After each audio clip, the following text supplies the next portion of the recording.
Good day, students. I am Dr. Rachna Mathur, and we are revising MA final syllabus.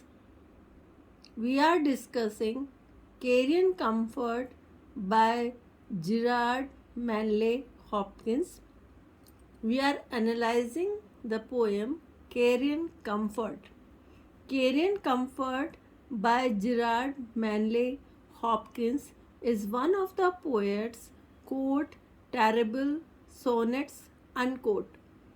A set of poems he wrote during a period of depression.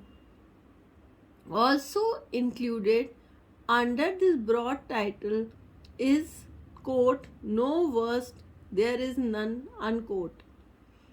And I wake and feel the fell of dark, not day, unquote. The poem is separated into one set of 8 lines, known in this context as an octet, and another set of 6, known as sestet.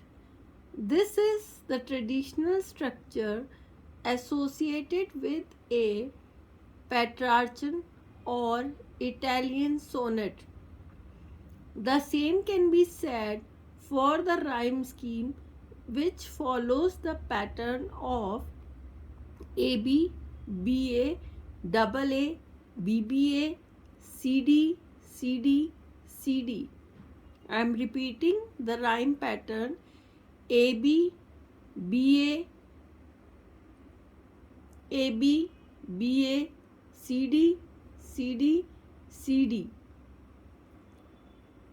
Another aspect of a Petrarchan sonnet which Hopkins take advantage of is the difference between the octet and the sestet and the turn that occurs between the two.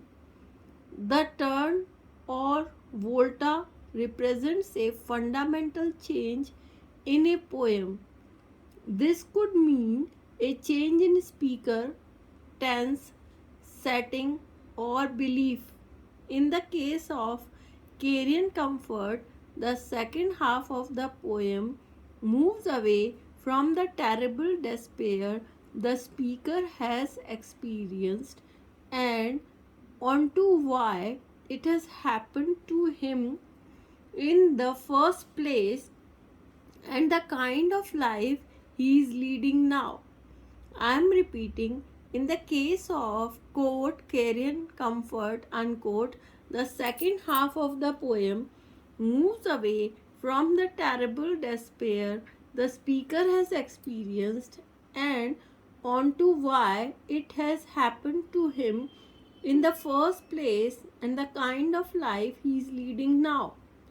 In regards to the metrical patterns, I'm repeating, in regards to the metrical pattern, there is no set recognizable progression to the rhythm. This is due to the fact that Hopkins wanted his poem to relate more directly to human speech, a technique known as sprung rhythm. In the lines, a reader looking closely can recognize the way he bounces back and forth between ems and trochees, moving the stressed syllables all over.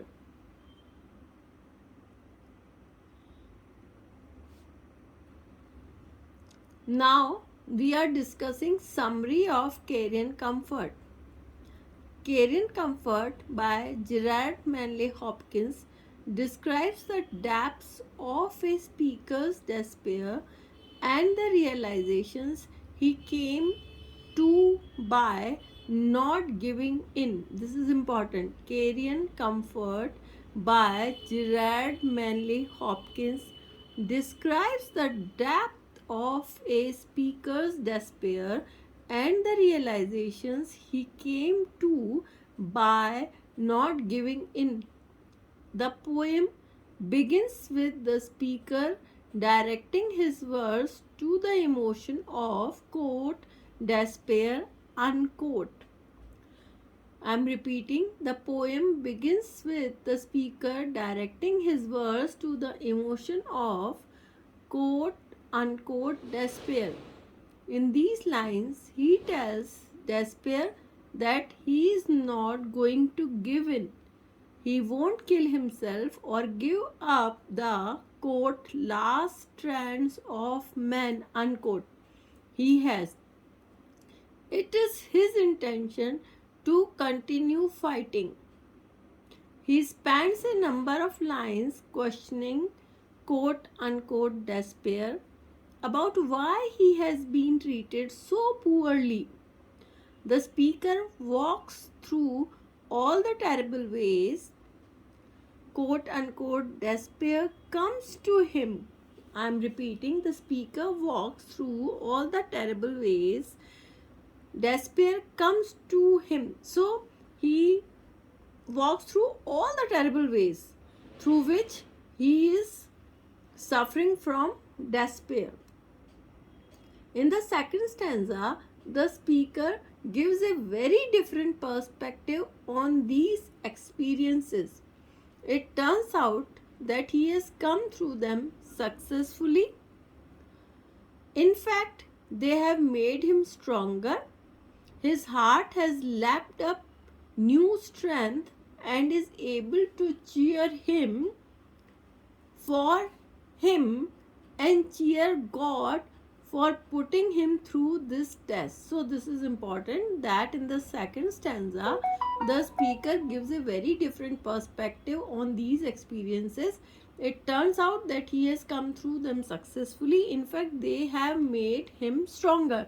So all the perspective and experiences, they have made him stronger. His heart has lapped up new strength. Now his heart is strong and is able to cheer him for him and cheer God for putting him through this test. So he is thanking God that God has put him through this test. So thank you, students. We have discussed the summary and now you make your own notes. Thank you.